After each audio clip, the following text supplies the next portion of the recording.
Okay, I'm sure a lot of you gamers out there have games that you own and just don't play. I know I have a bunch that have sat on the shelf for a long time and they don't get played for one reason or another. And there can be various reasons for not playing them, and not because they're bad games. There might be a game that's, let's say, one of your best multiplayer games and you just can't get together with 6 guys to play it. Or there might be a game that has very daunting rules or complicated and you just don't have the energy to read them. We all have our various reasons for not playing certain games. Now, I'm going to look at some of the games that I don't play very often, or have played once, or not played at all. So don't think of these as reviews of the games. Indeed, I think it would be very unfair to think of them that way, especially for a game I haven't played. Just like a movie critic, he can't criticize the movie without seeing it, or a book critic without reading the book. So some of these games we're going to look at, I haven't played at all, but I'm including them in the video just as an example of games I don't play. Now I'm going to get some comments in for sure. For example, why don't I play this particular game? Well, what's the reason behind it? Not necessarily because it's a bad game. So let's look at each individual game and just see where this video goes. Okay, I should add that the games will not be reviewed in any particular order or by historical period or anything like that. I'll just randomly look at each game briefly and give you my comments on them. Okay, we're going to take a look first at the game Armada, which appeared in S&T number 72. So this is quite an old game. Now it's had a checkered history with S&T. It came out in the magazine and frankly it was kind of a complete mess. The company later had to issue some errata on it, and virtually it was really a second edition. The rules are almost unplayable. It was just a mess. And what you see here is just the magazine edition. It was later released in a boxed edition with the second edition rules included, and well, there's errata. You can see a page of it there. Well, there's another page. Several pages of errata. For those of you who have the game, you'll know what I'm talking about. These are rules of play that were online. The map was okay. Nothing great. Not ugly either. It's, you know, wasn't a bad looking map. The counters were all right. They're serviceable. Spanish naval ones, Spanish allies, English land. I won't say a lot about the game because this is supposed to be a review about why I'm not playing it. Well, I'm not playing it because the rules are just a mess. I just don't feel like wading through them. Now there probably is a good game in here somewhere, and I suppose if I really wanted to, I could maybe fix it up and make it into the game on the Armada I want, but I don't feel like doing that, so it's a game that I just never play. So it just sits there on the shelf, and that's it. That's all I have to say about Armada. Okay, let's go to, at the other end of the spectrum, a much newer game, Kutuzov by GMT. And let's look at some of the components and find out why I'm not playing this one. Well, it's a CDG game, and it comes with all the things we've come to be used to with the GMT components. Very comprehensible rule book. It's 39 pages, so it's not an easy game. You've got a map, of course. I'll get to that later. A playbook, which is 51 pages with illustrated examples of play, I believe. Maybe not. Yeah, there they are. And lots of nice, beautiful counters, beautiful cards, GMT quality, and all your charts and stuff. Now, why am I not playing this game? I like CDG games. I like them a lot. And this particular campaign is one of my favorite Napoleonic games. But why am I not playing it?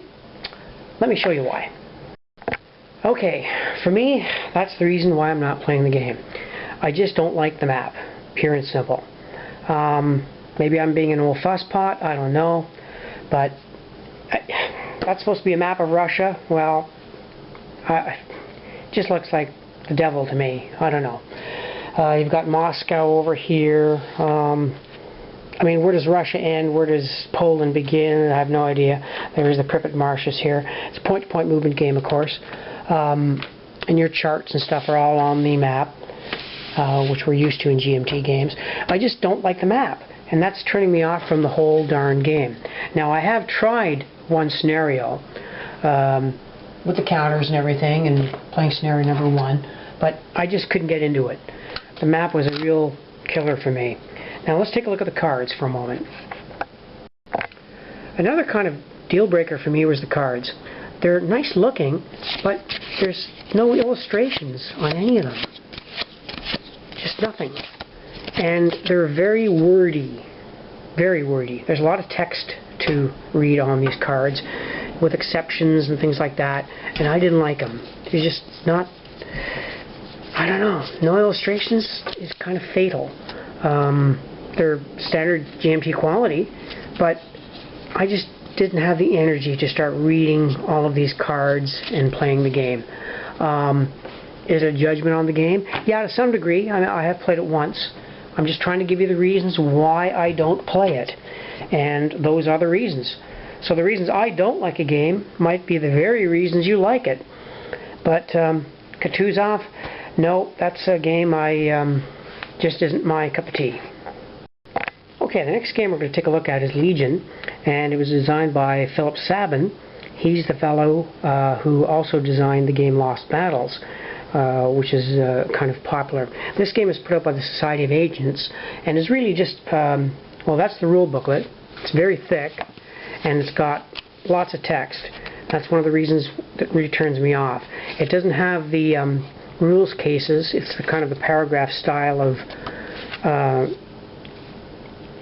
writing rules, and as a consequence, it's like I don't feel like reading a novel. This almost reads like a novel. So it's a daunting prospect to read these rules.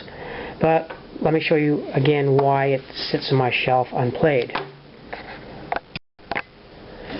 Okay, the boards are very basic, which is understandable. It's a tactical game, so you know you're not buying the game for the boards. But the real deal breaker for me is the counters. They're awful. I can't stand them. They're also not mounted. So the counters are really just on thin paper, and I just don't have the energy to mount these kind of counters that small and cut them out with an X-Acto knife. It would be a daunting prospect, to say the least. I don't even like the color choices. They're just it's an ugly looking game. I'm sorry to have to say that. I really hate giving negative reviews of games, but again, this is not supposed to be a review. I have not played the game. So this may be a terrific tactical system. I wouldn't know. I've never played it. I'm just giving the reasons why I don't play the game, or I've never tried it. And this one I now know I probably never will try. I bought it, but I think it's a contender for eBay or Board Game Geek. So it may be a great tactical system. I wouldn't know. I haven't played it. Avalon Hill's Bismarck. Now, this is a reprint or a redo of one of their old games from 1962. This edition is 1977. It was an upgrade, and a fine upgrade it was, too. Let's just take a look at some of the components. It's got a lot of variants in there. There's lots of the range charts, tons of charts. There's actually 3 games in this box. They have a beginner's game, an intermediate game, and an advanced game. And for those of you who have the old version of the game, you'll see there's been quite an improvement in the maps. The search map is very well done, full color now. Counters are nicely done. The battle board was upgraded a bit. You can see that there. So why am I not playing it? This is a difficult one because the basic game is still pretty basic, echoing kind of the old version very much. The intermediate game is even better. It's got more rules and stuff. And the advanced game is, well, kind of fanatic level, I think. They try to make a miniatures game out of it. And I never really got into it. There's your hit record pads for the intermediate game.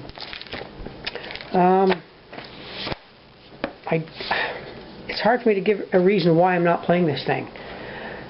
I think the intermediate rules are fairly good, but there's something about maybe taking the time and energy to learn them isn't worth the return of playing the game. I don't know. I'm not saying it's a bad game. I think you naval enthusiasts out there, like myself by the way, probably will like the game, but it's never made a big splash on ConSim or on the web, so it's hard to know its status in the hobby. They also did variants for it, Search for the Graf Spee, which appeared in the General magazine. So the Bismarck 1977 edition, an okay game, but sorry to say it's just one of those games that sits on the shelf and I'm not playing. Okay, Borodino 20 by Victory Point Games. Now before everybody gets bent out of shape, please note that the counters are unpunched.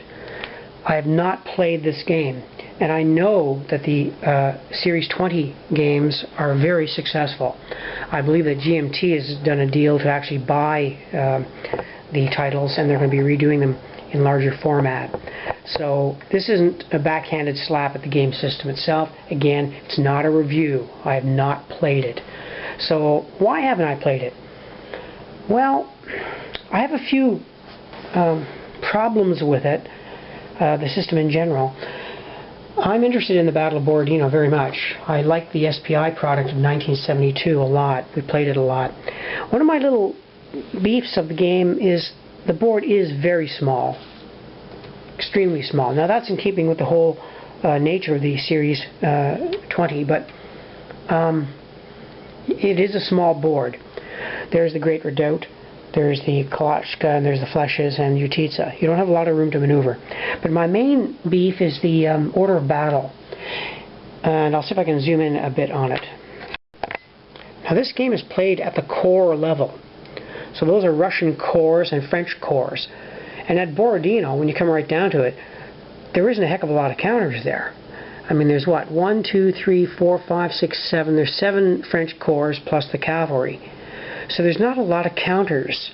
Now again, that's the philosophy of the Series 20 games. They're meant to not have a lot of counters, and to be played in probably under 2 hours or so. So I have trouble, I guess, with the design philosophy of the whole series, maybe. Okay, I have minor quibbles with the rules. They're just a folder sheet, okay, and they're very colorful, but they've kind of yellowed in important points and put in green other things like that.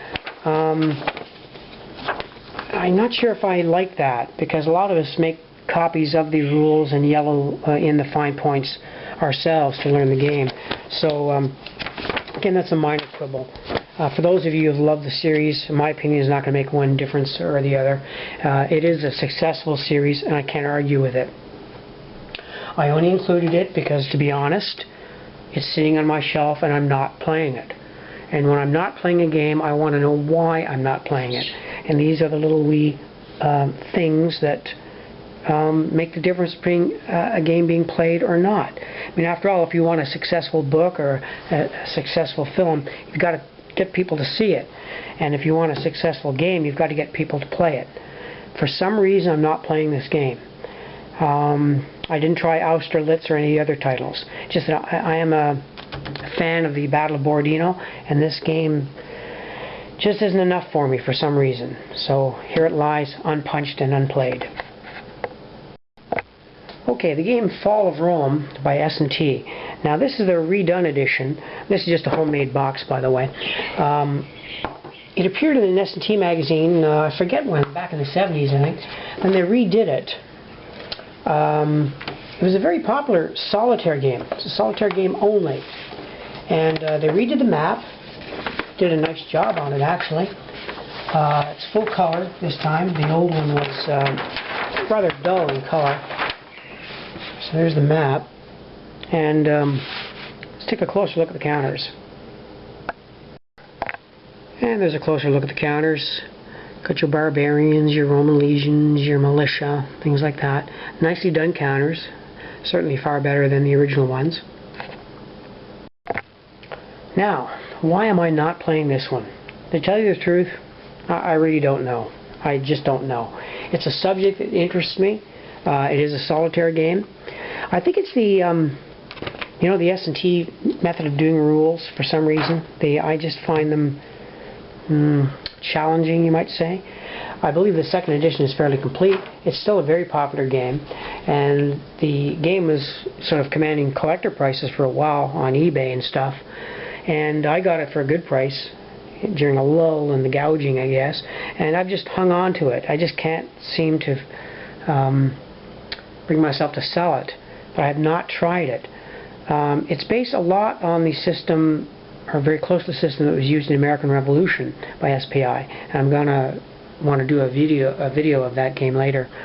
But this game here, I really can't answer the question as to why I don't play it.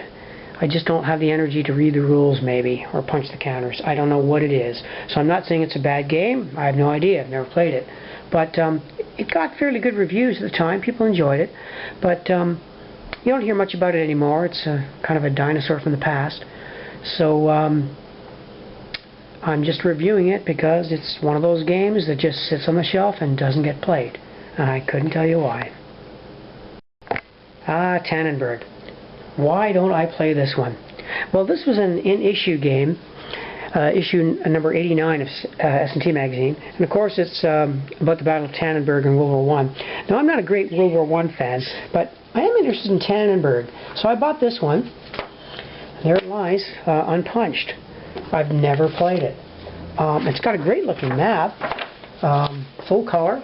I thought they did a real nice job on the map. And I believe there was other games even in the system. So that's Tannenberg. Now, why am I not playing it? I don't know. I suppose if there was a vassal module for it, I might break it out and attempt it. The counters are the standard ones we've seen for the period. We'll take a closer look at them. Okay, the artwork there is typical of SPI artwork for the period. They were plain but functional counters. Now, for you collectors out there, you might be able to tell me if this was ever released as a boxed edition. I don't know if it ever was. It's got the standard rules that were, well, there was the answer to my own question. So it was part of a series, Great War in the East, which also had Caporetto, the Brusilov Offensive, Serbia, Galicia, and von Hindenburg in Poland. But Tannenberg was of a particular interest to me, so that's why I got that one. Again, standard S&T rules with the case numbers and stuff. It's not all that complicated. We're only talking about, what, 11 pages of rules. It's just one of those games that I haven't got to. I guess I get distracted by games like Paths of Glory and stuff. So Tannenberg is certainly a game I want to come back to. I want to hang on to it. But to be fair, I have to put it in with the videos of games that I'm just not playing. But for Tannenberg, I think it's just time and a place kind of thing. I'll get to it sometime, I hope. For those of you who have played it, you'll know whether it's a good game or not. But that's it for Tannenberg. Okay, you'll remember that I said I liked the Battle of Borodino. And I think at one time I've owned just about every game there has been on the Battle of Borodino. So getting Borodino by these people, who are the Games USA, part of the Eagles of the Empire series, was a natural.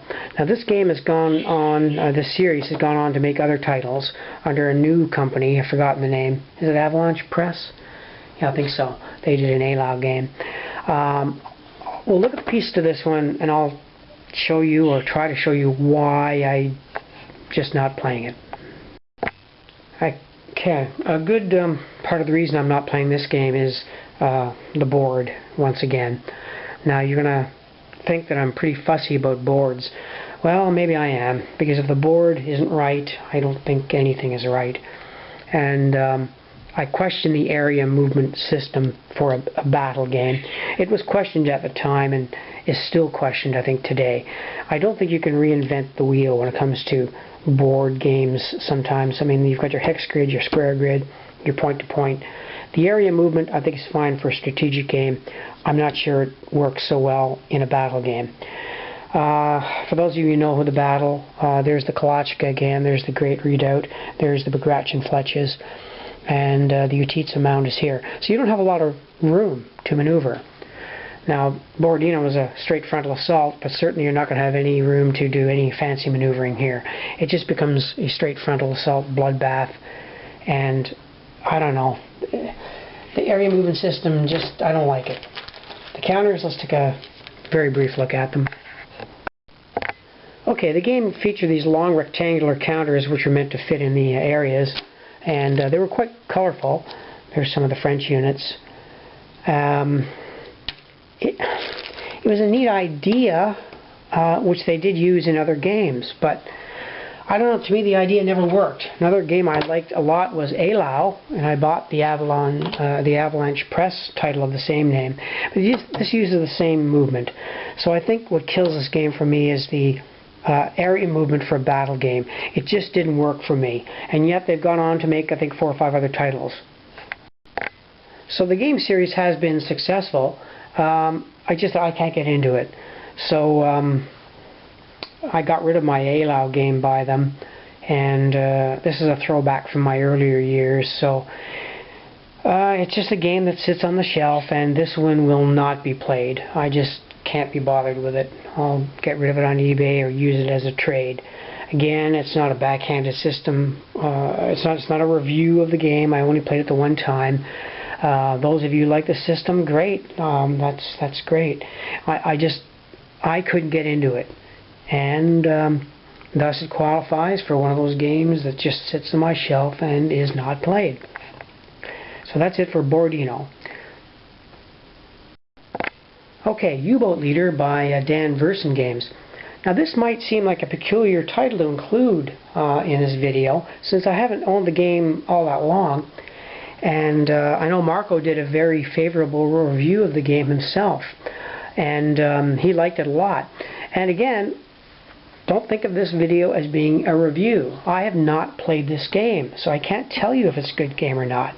I can only explain to you why I'm not playing it. So let's take a look at the performance.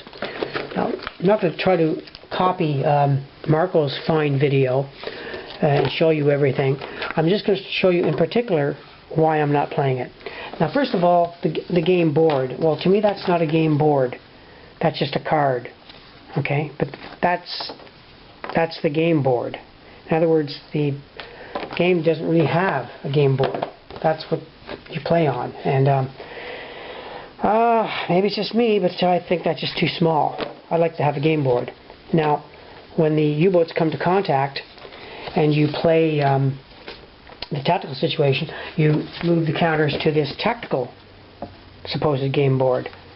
Again, to me that's a game card, not a game board. And as Marco showed, you would put the submarines in here, the U-boats, and the convoy and stuff like that. You'd play it out on this card, really. To me, not a game board. So that's one of the things that's turning me off from the game. Now, there are some things I love about the game too, which Marco pointed out, and I'll show you those too, the cards. Okay, one big plus about the game was the cards. I mean, they're beautiful.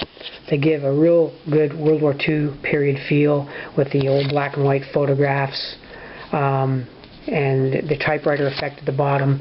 Got weather cards there, stormy weather, all kinds of stuff. Fatal Error, Ultra Intercept. There's a lot of cards in this game. There's 2 packs there. So there's your U-boat data cards. Again, I don't want to repeat what Marco showed in his video. I'm trying to explain why I don't play it. And that thing with the map is one thing. The other, and this is probably a nitpick, but it does bother me. As soon as the game came out, there was some severe errata on it. There's the game booklet. As I was saying, there was some errata on it. And I think it amounted to, what, 15, 16, about just 2 or 3 pages of errata. But, you know, it wasn't just errata. They were actually rules changes. So here you got this brand new game, you know, you've paid, let's say, $60 for it, you know, with a nice box and everything, nice shiny rules. And then you got a couple of pages of, well, pages that you've got to print out yourself and then stick them in your booklet. and that kind of bugged me. And I had to go online to get a PDF file of the complete rules, and I'll probably have to print them out if I'm to study the game. So that was just a nitpick. I mean, that can happen in any game. It's unfortunate with such a nice looking product that it's marred in the final step with a flawed rulebook. Will I get to this game someday? Maybe. I don't know. Apparently it's a good game, but I don't know, this card for a board really bothers me.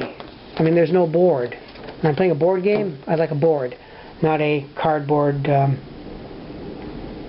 setup sheet. But is that a nitpick? Well, maybe it is. But I can't say it's a bad game. I don't know. I've never played it. Again, just trying to give you the reasons why I've never started to play it. By the way, it is a solitaire game only. I should mention that. So that's it for U-Boat Leader by Dan Verson, and why I don't play it. Or haven't yet played it would be better. Okay, this is the Battle of Jutland by the Avalanche Press, and it's part of their Great War at Sea series. And this game for me is just a tragedy, an absolute tragedy, because Avalanche Press makes absolutely beautiful components. They really do. You get the game with the series rules, of course. You've got the hit record sheets, which there's tons of those. There's 37 pages of hit record sheets for this game. You've got your scenarios, which is there's 41 pages of scenarios, and you can see there's tons of them. There's 44 scenarios in this game. So you go from the Dogger Bank, it's got Jutland, Karash's Raid, the Sunderland Raid. There's certainly no want of scenarios in this game. And there's your hit record sheets. Okay. Now this game has a large following. Naval people love this series, and I can understand why. But I'm going to try to show you why I'm not playing it. Okay, one of the problems I have with the game is the search board. Now the crazy thing about it is the search board is beautiful looking. I mean, Avalanche, I can't say that word, has great graphics. The trouble with this game is I find that the grid overpowers the map itself. This may not come out in the video, I can't tell, but look at Great Britain, for example, or the coast of France, the land, the Jutland Peninsula, for example, and maybe it doesn't come out in the video, but in real life, when you're looking at this, the white grid over the dark green overpowers the terrain. Now, you might say, well, look, it's a naval game, who cares about the land? Well, yeah, okay, that's true.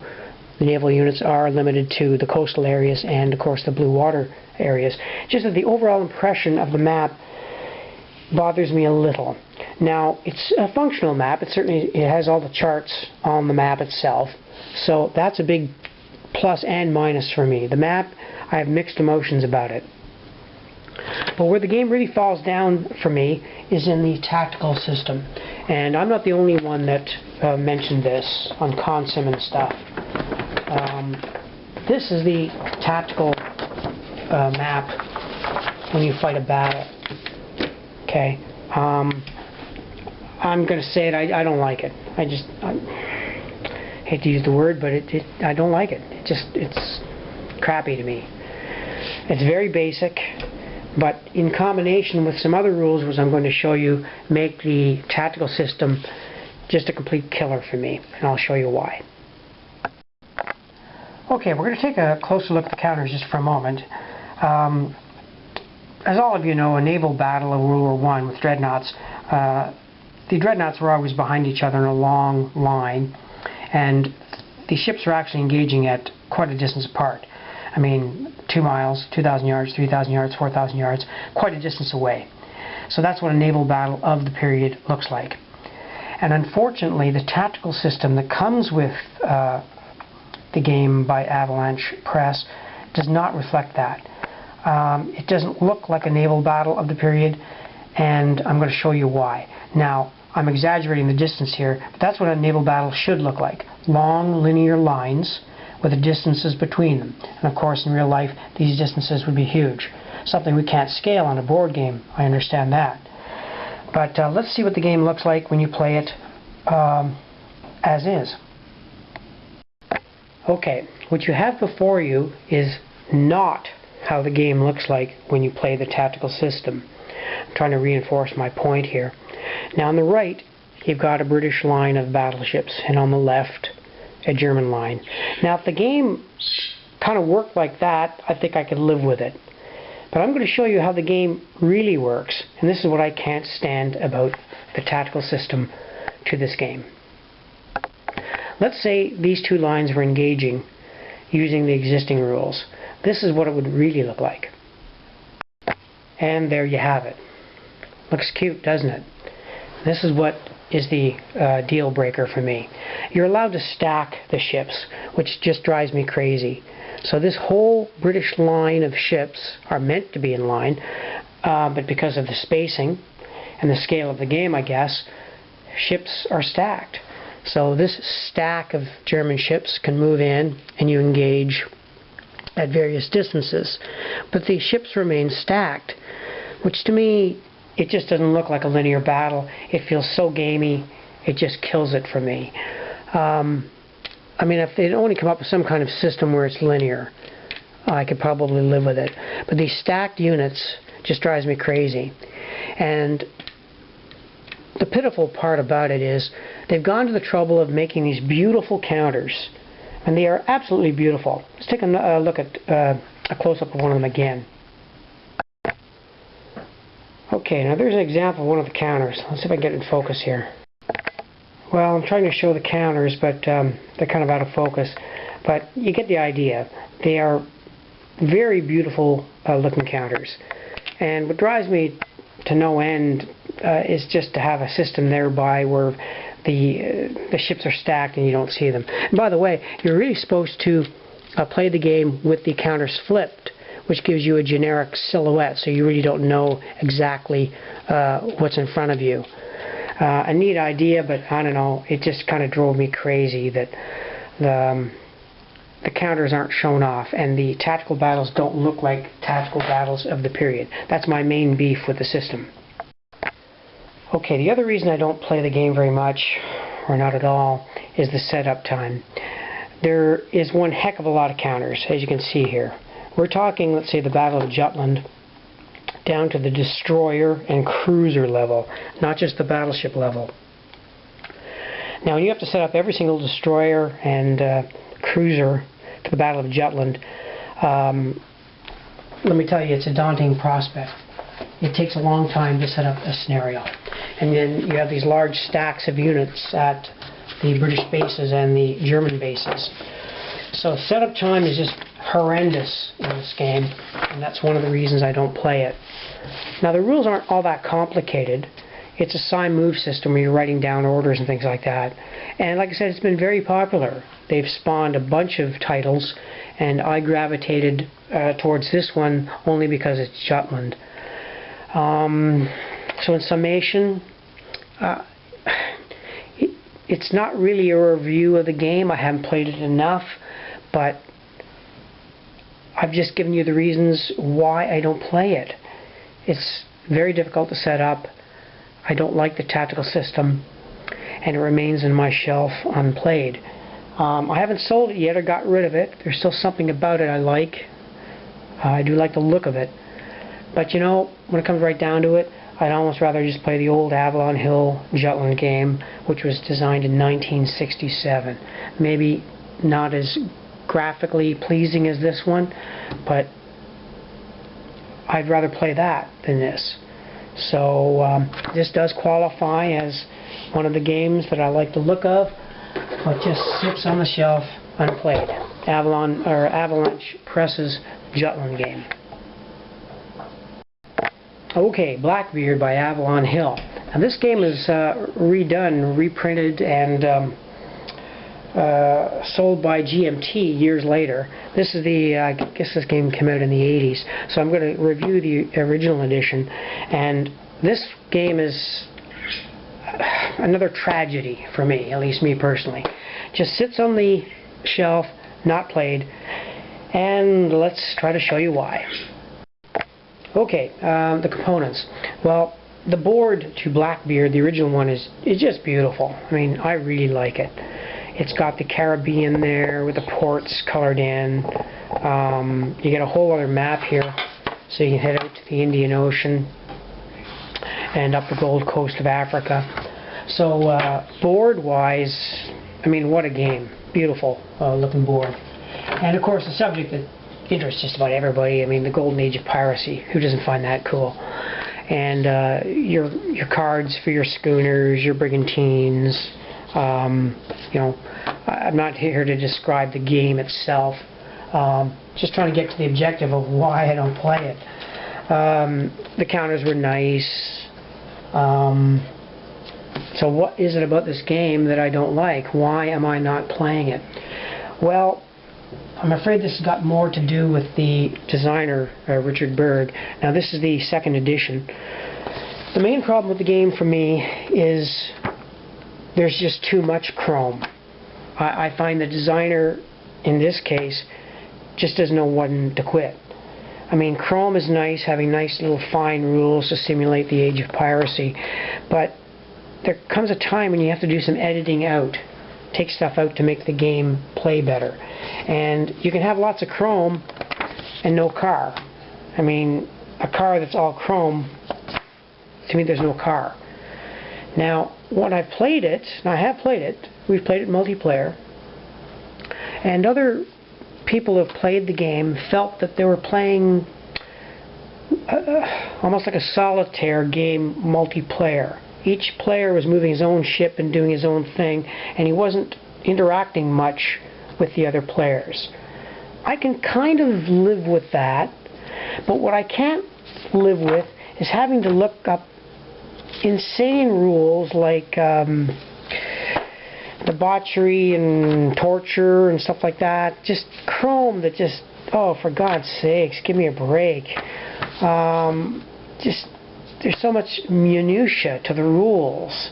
You capture a prisoner, great, give me the points. No, I have to find out what nationality he's from, or which port he's from, and there just seems to be no end to having to look up rules.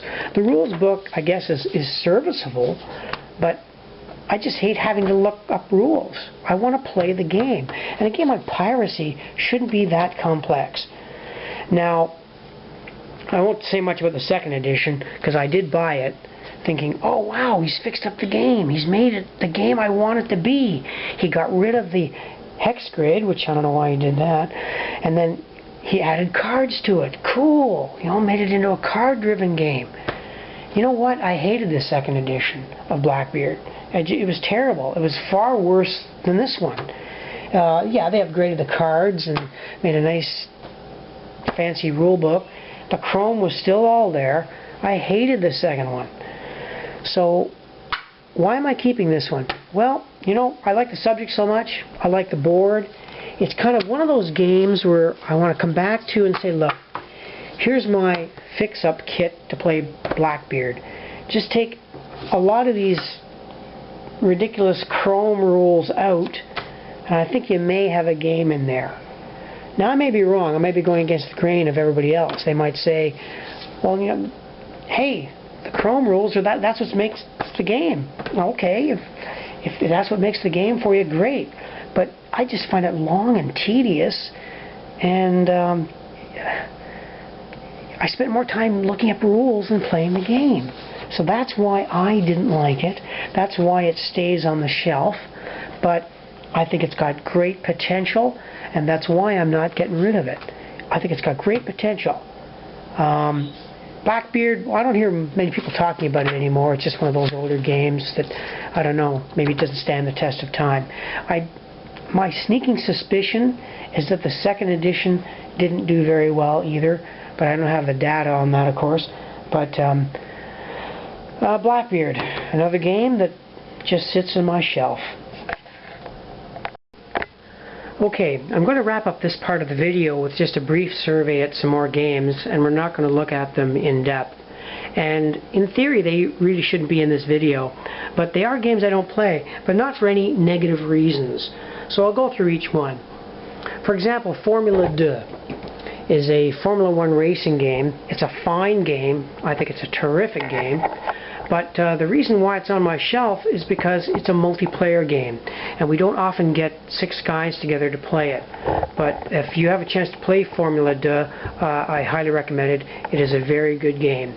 So again, it's included in the video only because it's multiplayer and I don't get to play it very much. The same really goes for Age of Empires 3. It's a neat game too. I like it, but you have to play it multiplayer. It just doesn't shine as a 2-player game. So that's why it's included in the video. Conquest of the Empire. Well, there's actually 2 games in one in this one. For those of you who bought it, you might know that the company added a senatorial game in there with cards. It's a neat game, it's light, but it doesn't play very well as a 2-player game. So again, it's on my shelf only because it's best played as a multiplayer game.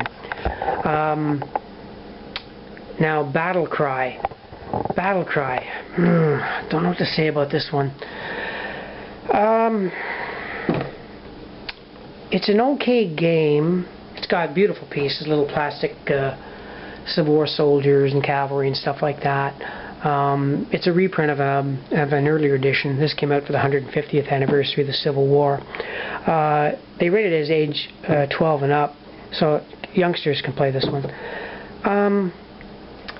Maybe there's just not enough history for me in this game. I don't break it out very often. Some people online have done some very fine variations to make the game more historical, but I kind of want less than what those variants are, but more than the game is. So I want something in between, and I just don't have the energy to tinker around with the rules and change it. So that's why it doesn't get played. Not that it's a bad game. I think it's a lot of fun. Just there isn't enough history in it for me. That's why it remains on the shelf. Now this one, well, that's an oddity. Nobody has this game. I'm the only owner on the planet of it because it's really my game. All they did was take the old Avalon Hill Midway game and make my own version for Leyte Gulf. So it's a one-of-a-kind thing. I'm proud of it. I think it's fun to play. It's got tons and tons of counters, if you know the Battle of Leyte Gulf at all. It uses the same system as the Avalon Hill Midway game. What can I say about it? Well, if you like the Avalon Hill 1964 version of Midway, you'd probably like this game. Why don't I play it? Well, one, no one has the game but me, so I play it with my son and some friends, but it doesn't get played too much. So that's it for my review of games that I don't play. I might have included Republic of Rome in here, but Republic of Rome is, you know, if you've seen some of my reviews of it, I love the game. It's a fantastic game. I don't get to play it very much because it is multiplayer, but I just couldn't put it in this category because lately we are playing Republic of Rome more, and heck, I'll even play it solitaire or 2-player. So that's my review of games that I do not play. And for any of you who have the games and don't feel slighted just because I'm not playing them, they are not formal reviews of the games. Everybody likes games for different reasons. And I always like to hear from people specific reasons why they don't like a game. Because the very reasons you don't like a game might be the very reasons that I like a game. You know, one fellow might say, well, I don't like that game because it's got red counters. And another guy might say, well, I love the red counters. So, I mean, no one's right or wrong. It's just a subjective kind of thing. So don't feel slighted if you see a game that you like is in my list of games that I don't play very much. Sometimes, like I said, there's very good reasons why you don't play a game. So that's it for my review of, or rather survey of games that I don't play very much.